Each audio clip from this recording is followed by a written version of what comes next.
मदरसे में नकली नोट की छपाई करने वाले मौलाना की जैसे जैसे जांच आगे बढ़ रही है, नए नए खुलासे हो रहे हैं। पुलिस के छापे में नशीली और सेक्स संबंधी दवाई मिलने से पुलिस भी हैरान है। कैसे कबाड़ बेचने से लेकर नकली नोट छापने और डर्टी गेम तक कांड कर डाला एक मौलाना ने।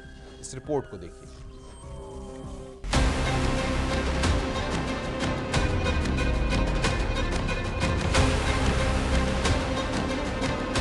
कैसे कबाड़ खरीदने वाला एक शख्स पहले चोर बना, फिर बलात्कारी और झाड़ फूक वाला बाबा बना, फिर नकली नोट छापने लगा। ये कहानी है श्रावस्ती जिले के मल्हीपुर इलाके की, जहां लक्ष्मणपुर गंगापुर का रहने वाला नूर मोहम्मद उर्फ नूरी बाबा को पैसों की ऐसी भूख लगी कि उसने अपने मदरसे में प्रिंटर लगाकर नकली नोट छापना शुरू कर दिया।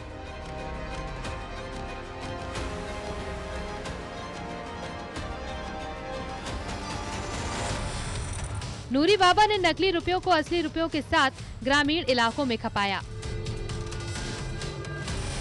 पुलिस को जब देहात इलाकों में पता चला कि बड़े पैमाने पर नकली नोटों का लेन देन हो रहा है, पुलिस ने पहले पूछताछ शुरू की और उसी आधार पर छापेमारी कर पुलिस को नूर मोहम्मद उर्फ नूरी बाबा के मदरसे से 35,000 नकली नोट और 15,000 के असली नोट मिले।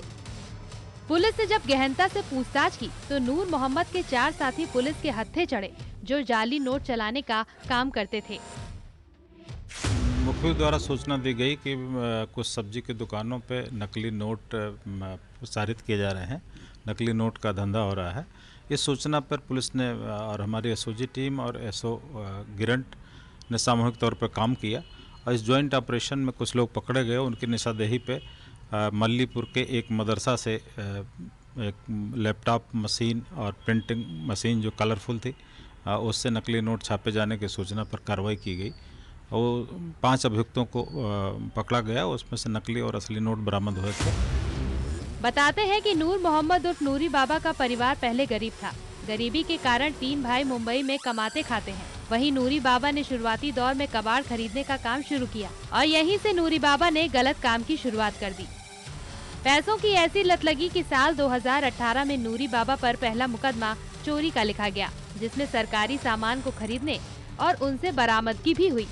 साल 2020 में क्राइम नंबर 62 में अपहरण का केस दर्ज हुआ। फिर बहराइच के रुपईडीहा थाने में एक्सीडेंट का केस दर्ज हुआ। ये मदरसे के अलावा वहाँ बच्चों को पढ़ाने के अलावा कुछ आयुर्वेदिक दवाएं आदि भी वहाँ मिली हैं। वो वहाँ झाड़ फूक का काम भी होता था। वो हकीम के तौर पे काम भी करता था और उसको पैसे का लालची हो गया और उस पैसे के लालच में उसने कहा कि अचानक मुझे दिमाग में आया, यूट्यूब से देख करके हमने नकली नोट छाप करके मार्केट में चलाना शुरू किया था। तो कितने लोग सर हत्थे चढ़े हैं अभी तक? अब तक 5 अभियुक्त जेल भेजे गए हैं और इसके अलावा अभी भी उनकी परिसंपत्तियों की छानबीन की जा रही है। इसी दौरान नूरी बाबा ने मदरसा खोल लिया और उसी मदरसे में हकीम का काम करने लगा। लोगों के रोगों को देखता और रोग को ठीक करने के लिए झाड़ फूक करने लगा। बताते हैं कि नूरी बाबा के हकीम बनने के बाद इसके बाद पैसे आने लगे। इसी दौरान नूरी बाबा का चाल चलन गड़बड़ होने लगा। एक युवती ने विरोध किया और नूरी बाबा पर नशीली दवाई देकर रेप और धोखाधड़ी जैसे गंभीर आरोप लगाते हुए केस दर्ज करा दिया। पूछताछ में मालूम चला कि उसके एक पत्नी जो गांव में रहती है, उसके अलावा मदरसे पर कुछ लड़कियां आती थी। कहा गया कि ये यहाँ मदरसे में पढ़ाने का काम करते हैं, लेकिन वो उनके पत्नी के बतौर रहते थे। एक गोंडा की लड़की थी जिसने उनके खिलाफ 376 का मुकदमा भी लिखाया था और वो और अपहरण का मुकदमा उस लड़की के पिता ने लिखाया था। इसके अलावा बहराइच के एक मदरसे में वो गया था, वहाँ भी एक संदिग्ध महिला मिली थी, उससे भी पुलिस द्वारा पूछताछ की गई तो उसने बताया कि हम इनके साथ काफ़ी दिनों से रहते हैं। इस तरह से 2-3 पत्नियां के बारे में जानकारी मिली है। फिलहाल तो सभी एंगल से जांच हो रही है। उधर मदरसे के रजिस्ट्रेशन के बारे में पता किया गया तो पता चला मदरसे का कोई रजिस्ट्रेशन ही नहीं है।